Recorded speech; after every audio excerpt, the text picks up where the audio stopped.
Hello, and welcome to Greek the Week. I'm Mola Duncan, and today we're going to be looking at moving on down the road, part one. So let me bring up the slide so we can look at a few things. And Greek the Week is looking at the fact that we're always living in the now, and that this is the only time we have at our disposal that is we can really do anything about and have any control over. So moving on down the road, and our human behavior is equated with, thanks to Dr. Glasser, is equated with being like a car engine, in that our human behavior operates on mechanical principles, and that we can learn a whole lot from that. And so looking at, way back when, Ford's Model T up to today's Tesla electric vehicles, all kinds of the electric vehicles, that all of the systems work perfectly for the results that are produced. So if we want different results, then we need to make changes. And it's as simple as changing gears, or maybe it's as complicated as knowing how to change the gears, or how to fix things that are rather easily fixable, but doesn't seem to be. So think here of the prophet Moses and 40 years in the wilderness. And he proclaimed, we've stayed around this mountain too long. So let's start moving. Let's moving on down the road. And in your own life, is there some areas where you've been stuck for maybe too long a time? And then how did you get stuck? We can look at that. And more importantly, or equally importantly, is how can you get unstuck, so that we can have the movement and the liberty and and then how to get in touch with your authentic self. I've just been listening to a video from this young lady that, well, I won't go into that, but it was really powerful. How do you find your authentic self, to know who you are? And then why, to be the best, why you want to move on down the road? Why do you want to realize that you're stuck? Is to be the best you possible, and to humbly accept and believing in you, knowing that you are created and gifted with many, many talents and ways to see things, and that you can learn to flow in positive influence with others, so that we can get along. We can be not against others, but we can have a positive influence with them. And then from the Bhagavad Gita, each soul achieves its own ultimate success by putting forth the best effortlessly. And as we can walk in truth, as we can walk in authenticity, we can have the best effortlessly. So, taking a road trip. Here is,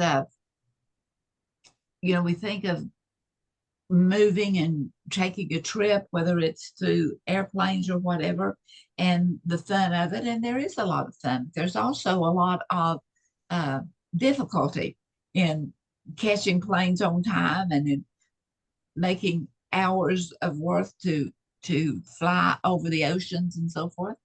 And so in the Reader's Digest Family Word Finder, I thought this was kind of right.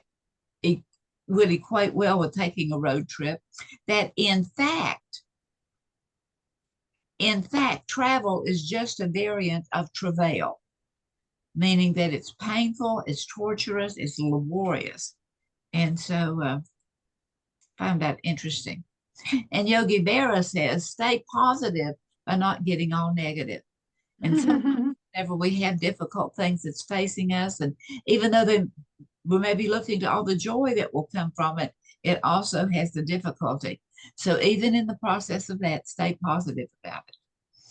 And looking at the negative loop, and this is equating with Dr. Glasser's sign, his instructions of how to be effective and how we can be ineffective. And so the negative loop is just like the positive loop, the negative loop and the positive loop. And so the only thing different is a little bit of the colors, but other than that, you can just match them up that there's a negative loop and there's a positive loop. And so what's the difference? Well, when it is genuine, it continues to work. What is the difference in one and the other? Well, one is positive and one is negative. And so when we are not genuine, we need to move on and keep working on it until we can become genuine, until we can begin to realize, I see now why that was a mistake or that was not working so well. So as we learn to sort through and acknowledge and kind of keep moving. So just some thoughts that the ego is creative in memory and storytelling, and it can morph bad things into much worse. Our ego has a place within each of us, but at the same time, it can blow things up to that's not being genuine. And so as we are traveling through life and we want to make sure that the trunk is packed, but putting in there, sometimes we have the good and the bad, the positive and the negative, everything as well as totality, because it's difficult to separate the things. And sometimes they manage to stay together. And the thing of it is that the trunk becomes so heavy that it weighs down the back wheels, which are feeling and physiology, and they want to crawl as opposed to move forward. And those wheels become flatty. It's hard to move forward. And the front wheels, which is the acting and the thinking, barely touch the ground because those back wheels are so holding us so far down.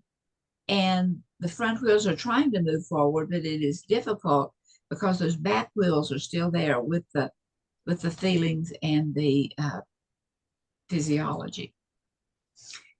So as we can choose the road to new adventures, yes, you will remember a lot of the past, but the more you can distance yourself from the past and give attention to the now, the past becomes a fleeting memory rather than a milestone, rather than a millstone that's hung around the neck to keep you down. So as we can begin to look at things with authenticity and we can begin to release as opposed to hold on and pack down and, make it heavier and heavier, then we also can begin to heal.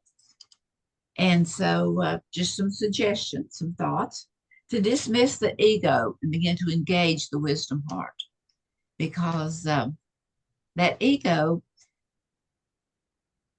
and engaging the wisdom heart is keeping us alive. It's keeping us in health. We want to polish up any of those rusty tools that we've had for a while but not been using. We want to dig out the art supplies, the music supplies, some things that can help us to make beautiful music, beautiful pictures. Even though it may not be beautiful to others, it's something that's meaningful to us. To take out those things to release your creativity. And to begin to sort through the mysteries and lyrics that help you to shine and to heal and to be blessed and to bless others. And then to take some of those forgotten seeds that you have and plant them and begin to water them, begin to nurture them so that they can grow. And as the weight gets a little lighter, you can move more freely. Going back to the what's the difference? The wagon, the effective and the ineffective.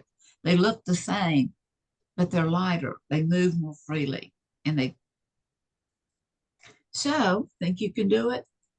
Well, may take a little bit of thinking about and beginning to waylay rather than to hold on to.